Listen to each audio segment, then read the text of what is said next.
Hello friends, I am Suhail Gori and you are watching NC Solicitor YouTube channel. In our today lesson, we are going to talk about the present tense, the use of the present tense. Actually, present tense जो है ये 3-4 मुख्तलिफ functions के लिए इस्तेमाल हो सकता है. To be more precise, the basic functions of the present tense is to talk about the 5 different ways of situations. For example, the first situation is like it is used to talk about the habitual action. For example, एक बंदा ये कहता है कि he drinks tea, I get up early in the morning, she makes parathas. These are all the habits, right? So to talk about the habitual action, we make use of the present tense. The second is that we have to, whenever we have to express a general truth, a universal truth, we make use of the present tense. For example, the sun rises in the east. So it is something which is rising every day. So a universal truth, to express a universal truth, we will make use of the present tense.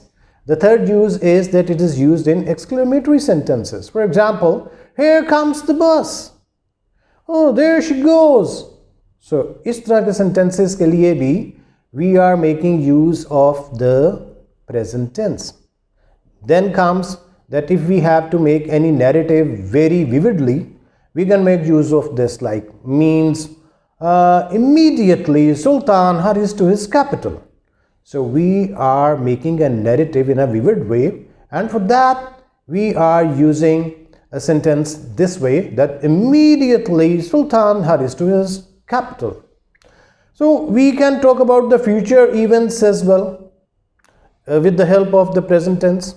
For example, the train leaves at 5 p.m. means this is a future event, then and always be in a future time, it will be leaving the station at 5 p.m. So अगर कोई बंदा यूँ कहता है कि future आज शाम को 5 बजे जाने वाली ट्रेन है, तो उसको it is a future event something, तो इसको प्रेजेंट टेंस के अंदर यूज़ किया जा सकता है. For example, the train leaves eight 5 p.m. when you are going Karachi, okay, the train leaves at 5. So here you are making use of the present tense, telling any future event is going to happen. For example, one more example is that the next flight is at 7 o'clock. So the next flight is at 7 o'clock. Is used in a present tense. At 7 o'clock means in the coming time. So the future event, you can make use of the present tense this way. So please recall all the situations in which you can make use of the present tense. To express habitual action, number 1. Number 2, to express general truth. Number 3, in exclamatory sentences. Number 4, in vivid narratives. And number 5, to talk about the future event. So with this, we are finishing our today's lesson. Please do not forget to like, subscribe and like the channel for upcoming videos. Thank you.